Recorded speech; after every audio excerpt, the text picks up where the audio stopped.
I want to go now to Queensland and catch up with One Nation leader and founder Pauline Hanson, joining us from Scenic Rim. Good to talk to you for the first time this year, Pauline. Very troubling times, though. Can you understand why the Albanese Labor government has been so weak and ineffective when it comes to tackling anti-Semitism here, and why even now they don't seem to wake up, they don't even seem to understand what they're doing wrong? Their side of politics does not support the Israel people, and what has happened, that is quite evident. They are worrying about the votes in the inner city suburbs where we have huge numbers of Muslims living there, and those electorates which has MPs from the Labor Party. It's all political, Chris. I totally agree with what James Patterson is saying and where we need to go with this policy. But Chris, I'll go a bit further.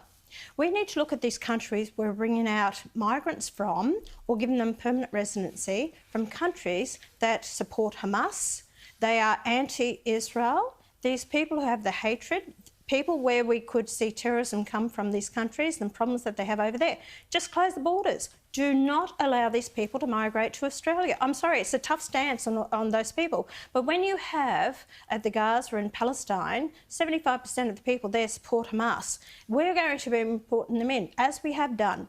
Stop them coming into the country and send a clear message. We have a country here of over 170 different nationalities. We have been a country that's lived basically in peace. We've never seen so much unrest on our streets over the last 15 to 17 months due to what's happening in Israel with these Palestinians that are pushing their own agenda, their own ideology. Stupid Australians are out there who have no idea who Hamas is. They have no idea of the history of Israel and what's gone on in the past, but they'll go out there and say, freedom fighters, stop the fighting, all the rest of it.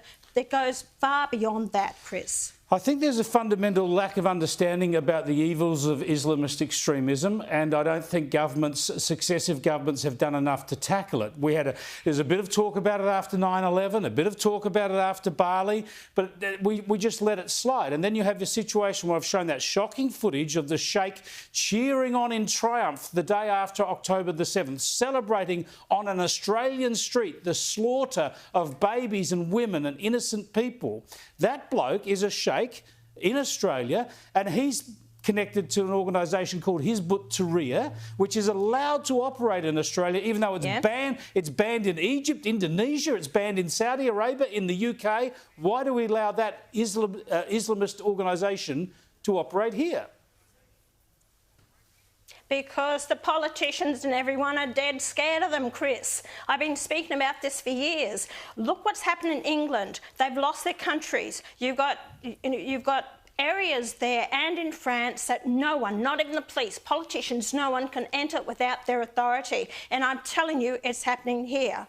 And the problem is the politicians are in fear. The police told me years ago, if they go into some of these areas there, they're surrounded by the people. The word goes out, the cars come out, they surround the police. The police are not backed up by their own authorities, your own administration. They get the hell out of there because of threats made against them. This is happening in our own country. Yeah. And so the politicians are dead scared that they will come after them, and that's why everyone's pulling back on it. That's why no one will speak out about this. It'll become a country we're going to end up like England and France, and we will lose control of the places that we're going, and especially if they get control in the parliament. That is a big problem, and I've said it for years, and I'll keep saying it until people wake up.